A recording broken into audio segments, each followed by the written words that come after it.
السلام علیکم ګران کتونکو زه عبدالله شیرین یو بیا ستاسو په درنه خدمت کې حاضر یم.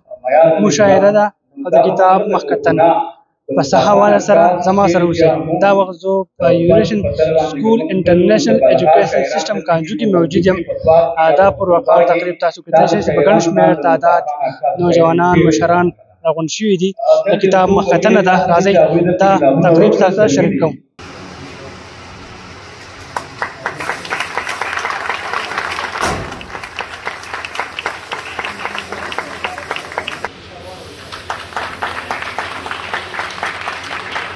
څنګه چې د دې کتاب دا نوم دی دواړه لیوني شو په یو بل پسې، نو د دې مقصد مینه خورول دی. نو زه داسې د دا درخواست کوم چې د خپل ملک او د خپل وطن او د خپل خاورې د مینې شعرونه ووایئ، د محبت شعرونه ووایئ، او په شعر و شاعرۍ باندې چې څونه مینه خورېږي دا به بل شي باندې نشي خورېدی. زما که څه یادونه یادګارونه پاتې کېږي،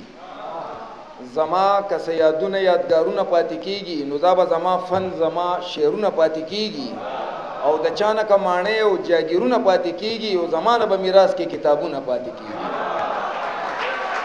په دغه ډېره مننه کوم ستاسو د ټولو راغلو ملګرو د مینې دلته د ناستې د اورېدو.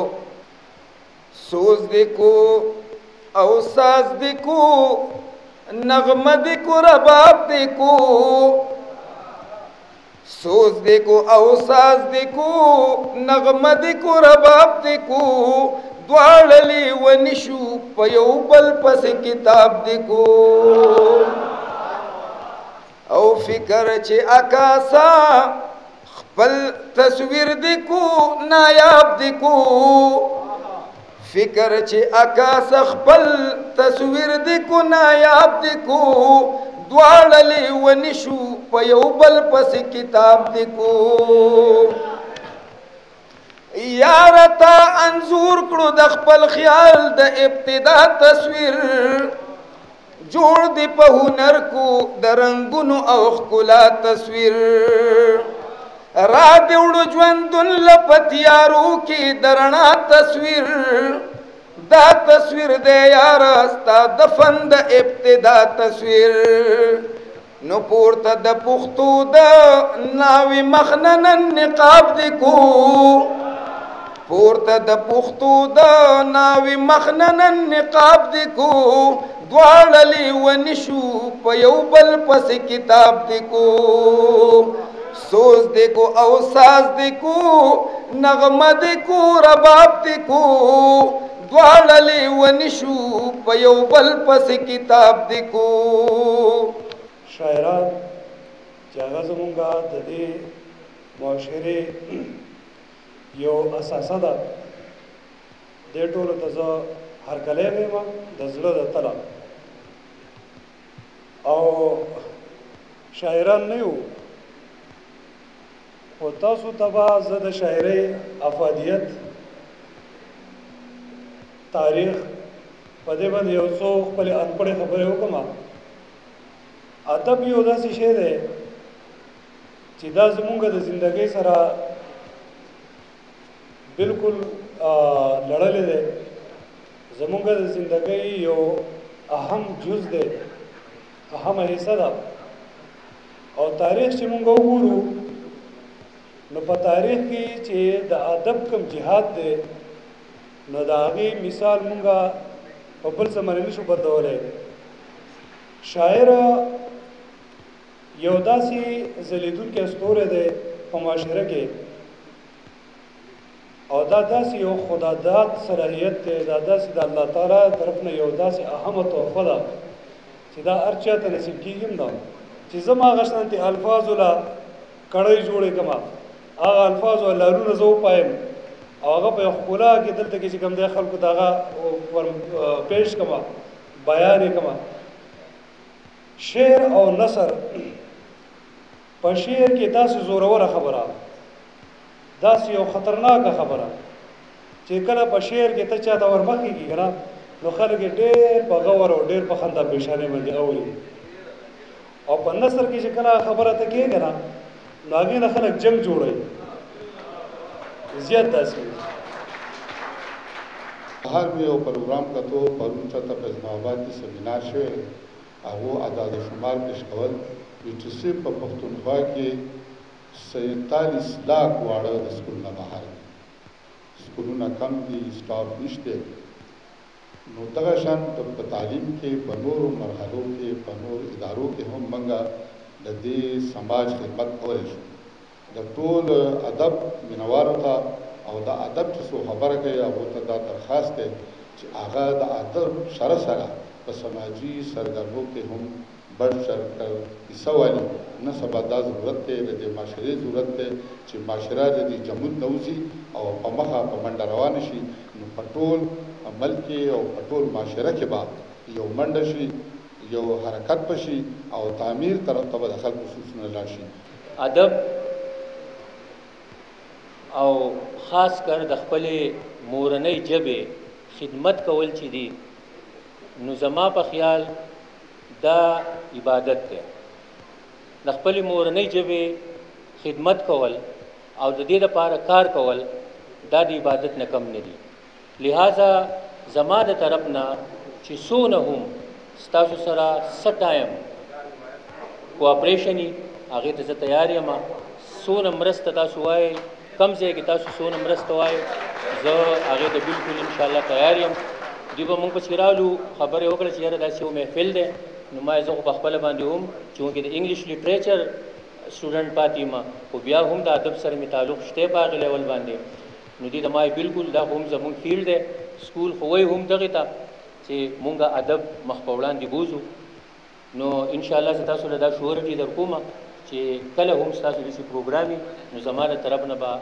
تاسو ته هرکلی دی په اخره کې صرف یو میسج ورکوم چې څنګه چې د دې کتاب دا نوم دی دواړه لیوني شو په یو بل پسې نو د دې مقصد مینه خورول دی لہذا داسې یو څو شاعران شتي چې هغه د مینې په ځای باندې نفرت او هغه الفاظ خورئ لکه دا پروګرام لا نو شروع شوی یو دوه ملګري راووتو خفه کېږئ به نو تنقید چې دی دا هم د ادب یو حصه ده نو تنقید په دغه لیول باندې کوم هغو ډېر د نفرت د خورېدو هغه شاعري وکړه نو زه داسې د دا درخواست کوم چې د خپل ملک او د خپل وطن او د خپل خاورې د مینې شعرونه ووایئ د محبت شعرونه ووایئ او په شعر و شاعرۍ باندې چې څونه مینه خورېږي دا به بل شي باندې نشي خورېدی لہذا زما تاسو ته دا درخواست دی چې په دې شعر و شاعرۍ باندې محبت خور کړئ محبت خور کوي چې نن کم دا ټایټل دور کړی دی چې واقعي دغه زموږ مقصد دی او دغه ته موږ ورسو ډېره مننه شکریه دوه شعرونه دي چې د خپل نصیب کمی خوړلی یم د خپل نصیب کمی خوړلی یم د اوښ د پاسه سپي خوړلی یم د خپل نصیب کمی خوړلی یم د اوښ د پاسه سپي خوړلی یم او دانه وانه امیل ادبار کې لاړم زه لکه تار غمی خوړلی یم نظم دی چې زه د زړه مریض یم څنګه سیوا خبرې وکړم زه د زړه مریض یم څنګه سیوا خبرې وکړم خو اکاسا ستا په عکس به خبلها خبرې وکړم چاوي چې د سوات سیمه جنت ته جنتونه دي دا خو بس دوزخ دوزخ دوزخ ته دوزخونه دي دلته امن نشته بدامني ده او ویرونه دي دلته کې پجالو تندر تندر قیامتونه دي ستا په اوښکه اویزان مړه ارمانونه دي خو بیا هم لیونی ستا په خیال فکر خالونه دي موسی خان عکاس ته په کتاب په چاپ مبارکي او نړیوال پښتو ادبي تړون ته داد او ډاډ ورکوم لکه ملګری ریاست تسلیم صاحب د خدای وبخښي هغه وایي چې پریزاده ځکه دا وارې اوده شوم هېڅ یو شور به مې راویښ نه کړې له خوابه نو که موږ دغه شانتي وګورو چې د موسی خان عکاس نه موږ دا تمه ساتو چې د موسی خان عکاس ته دغه شعر د دغه وزن په معیار نه دی پوره نو دا به موږ غلطه کوو خو نه د موسی خان عکاس شعر بیا هم د فن په تله باندې که موږ تلو نو د بلها شاعران دلته کې به موجود وي، په سوات کې یا په پښتونخوا کې د هغه شاعرانو نه د موسی خان عکاس شاعري ډېره زیاته ښه ده. دلته یو څو ملګري داسې دي چې هغوی دلته کتابونه وکړل، زلمي دي، خو د هغوی شاعري مونږه معیاري شاعري نشو ګڼلی. د هغې په نسبت د موسی خان عکاس شاعري ډېره زیاته ښه ده.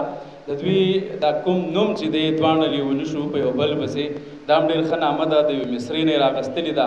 د دوی تړون، د دوی کتاب ډالۍ وغیره دغه هم د کار دي. فطرت دی د پښتون دی او خصلت دی د انسان. فطرت دی د پښتون دی او خصلت دی د انسان. نو وایه پتا فخر به څنګ نه کوم هلکه. فطرت دی د پښتون دی او خصلت دی د انسان. نو وایه پتا فخر به څنګ نه کوم هلکه. او یا زه به یم کمزوری یا خلوص کې به مې شک وي. یا زه به یم کمزوری یا خلوص کې به مې شک وي چې ستا دپاره درشم او جنګ نه کوم هلکه. مننه جي. دا اوس یو نظم دی چې په هغه باندې ما لیکلی دی چې ته د ښایست د رنګینو ته د نغمو شاعر یې. ته د ښایست د رنګینو ته د نغمو شاعر یې. ته د لفظونو جادوګر ته د قصو شاعر یې. او ستا د کتاب هر نغمه زما په زړه پرته ده. ستا د احساس ویښه جذبه زما په زړه پرته ده. ستا په غزل کې د فن نوې تجربې ګورمه. ستا د شعور د سرچینه زما په زړه پرته ده. او ته د احساس د ولولو ته د جذبو شاعر یې. ته د لفظونو جادوګر ته د قصو شاعر یې. د دې مقالې یا د کومې خبرې چې زه کومه د دې عنوان دی د موسی خان عکاس د شعري مجموعې دواړه لیوني شو په یو بل پسې تنقیدي مطالعه. د ښاغلي موسی خان عکاس مذکوره شعري مجموعه چې ده دا په 240 مخونو باندې اډانه لري. دا یاد کړی شوي شعري ټولګه چې ده چې څو پورې تاسو په دې نه یې پوه شوي چې په دې کې کم کم اصناف دي، نو زما په خبرو بیا تاسو پوره پوه نه شئ. نو ده چې په دې کې په کومو شعري اصنافو ته به ازمایي کړې ده، په هغې کې غزل دی، قطعات دي، فرد، یو شعر. دا په دې کتاب کې ځای په ځای موجود دی. غزل نما نظمونه دي، معرا نظمونه دي، تپهیزي دي او بندیزي چې د ده د دعوې مطابق یا چې چا دا ایجاد کړی دی دا صنف، د هغو د دعوې مطابق دا یو نوی صنف دی. د بندیزي یا بندیزه نوم ورله دو ورکړی دی. د مذکوره شعري مجموعې زیاته برخه چې کومه ده هغه په غزلونو باندې اډانه لري. نو پکار ده چې زه هم د دې موسی خان عکاس د غزلونو نه شروع کومه، په دې خبره وکړمه چې یاره د څنګه غزلګویي کړې ده. نو څنګه چې ملګري امجد علي صورت صاحب ووایي چې خو زه به پکې دا یوه خبره وکړمه چې لږه به خپله رویه محتاطه کړمه چې د ځوان کول چې کوم شاعران دي او هغوی چې کومه شاعري کوي او یا شعري مجموعې منظر عام ته راغلي دي، نو د ځوان کول د دغو شاعرانو په مقابله کې د موسی خان عکاس شاعري چې ما مطالعه کړه او د ده غزلیه کلام ما مطالعه کړو، نو زه دا ګڼم چې د ځوان کول د نورو تخلیقکارانو په مقابله کې په ده کې تخلیقي جوهر زیات بریښي. په دې تور خوښ یم راغاړې وځه، د محبت په تور مې تور کړه که نه. نو دا داسې شعرونه دي چې په دې کې د سهل ممتنع خواږه شیندلی شوي دي. سهل ممتنع یو سند هم دی، دا داسې چې شاعر پکې دومره رواني او دومره بې ساختګي پیدا کړي په دې خپل کلام کې چې د هغې نه سوا د اسانۍ او د روانۍ نور ګنجایش نه وي. نو داسې شعرونه پکې موجود دي. نعمتونه د رب ډېر دي، نعمتونه د رب ډېر دي، قدرتونه د رب ډېر دي. د باران په شان ورېږي رحمتونه د رب ډېر دي. پلسویرات نه چې روح تیر شي، پلسویرات نه چې روح تیر شي، جنتونه د رب ډېر دي. او بې حساب بخل نشته، بې حسابه بخل نشته، تپوسونه د رب ډېر دي، ماهرون شمارلی نه دي، صفتونه د رب ډېر دي.